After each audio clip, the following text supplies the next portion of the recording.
यहाँ पर एक क्वेश्चन है 200 ml of an aqueous solution of A protein. Protein क्या है? एक ऑर्गेनिक कंपाउंड होता है।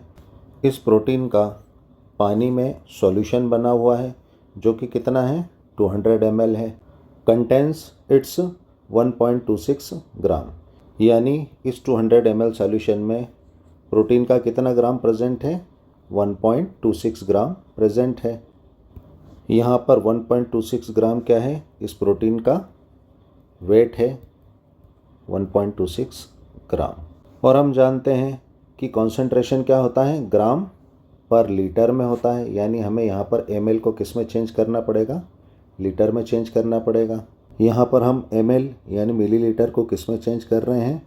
लीटर में चेंज कर रहे हैं। और हम जानते हैं कि लीटर क्या होती है? बड़ी यूनिट होती है किससे? मिलीलीटर से। 1 लीटर में कितना ml होता है? 1000 ml होता है।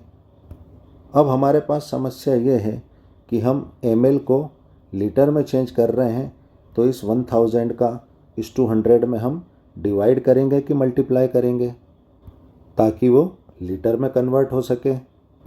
तो हमारा रूल क्या कहता है कि जब यूनिट वैल्यू बढ़ती है, यानी ml से किस में हो रही है? ये लीटर में चेंज हो रही है।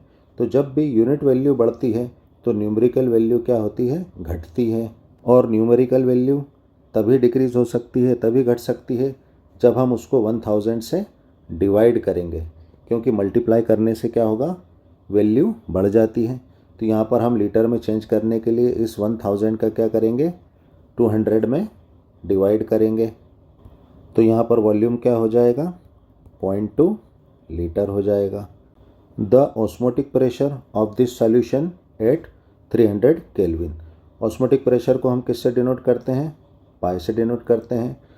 Of this solution at 300 kelvin, यानी यहाँ पर टेम्परेचर कितना है?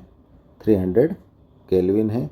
इज़ फाउंड टू बी, इतने टेम्परेचर पर ऑस्मोटिक प्रेशर कितना पाया गया है? 2.57 इंटू 10⁻³ बार, यानी ये हमारे पाई की वैल्यू हो गई।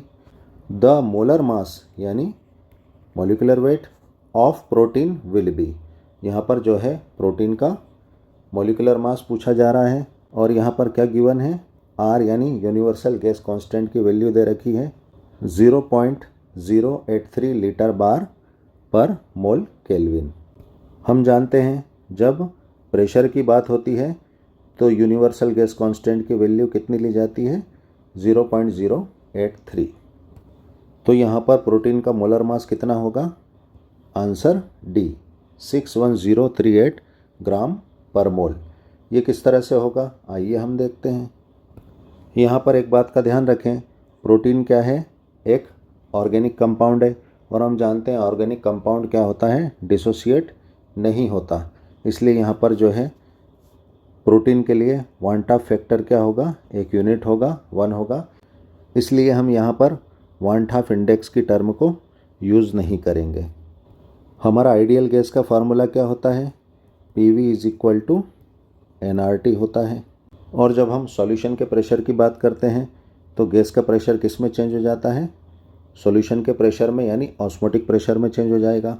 तो यहाँ पर ये फार्मूला किस में बदल जाएगा? PV = nRT, यानी ये फार्मूला ऑस्मोटिक प्रेशर का फार्मूला बन जाएगा। चूँकि क्वेश्चन में हमें नंबर ऑफ मोल्स नहीं दे रखे हैं, क्या दे रखा है? वेट दे रखा है। तो हम n की वैल्यू रख देंगे। n = क्या होता है? वेट अपॉन मॉलिक्यूलर वेट या मोलर मास। तो यहाँ पर n की वैल्यू रखने पर फार्मूला क्या हो जाएगा? PV = W/m/RT हो जाएगा। अब हमें क्वेश्चन में मोलर मास की वैल्यू निकालना है, तो हम इस फार्मूले को रीअरेंज कर लेंगे, यानी मोलर मास को बराबर के लेफ़्ट साइड में ले आएंगे और PV को कहाँ ले आएंगे? WRT के नीचे की तरफ ले आएंगे क्रॉस मल्टीप्लिकेशन करके। तो यहाँ पर रीअरेंज करने पर फार्मूला क्या हो जाएगा? हमें फार्मूले का ये फॉर्म मिल जाएगा। अब हमें इस फार्मूले में सिर्फ वैल्यू पुट करना है। यहाँ पर फार्मूले में हमने वैल्यूज़ पुट कर दी है। अब इन वैल्यूज़ को कैंसिल आउट करने पर हमें मोलर मास कितना मिल जाएगा? 61038 ग्राम पर मोल यूनिट में, क्योंकि अगर फार्मूले में आप इनकी यूनिट्स को भी अगर पुट करते हैं तो यहाँ पर यूनिट्स भी कैंसल आउट होकर ग्राम पर मोल में आ जाएगी। यानी यहाँ पर हमारा आंसर क्या होगा? ऑप्शन डी होगा।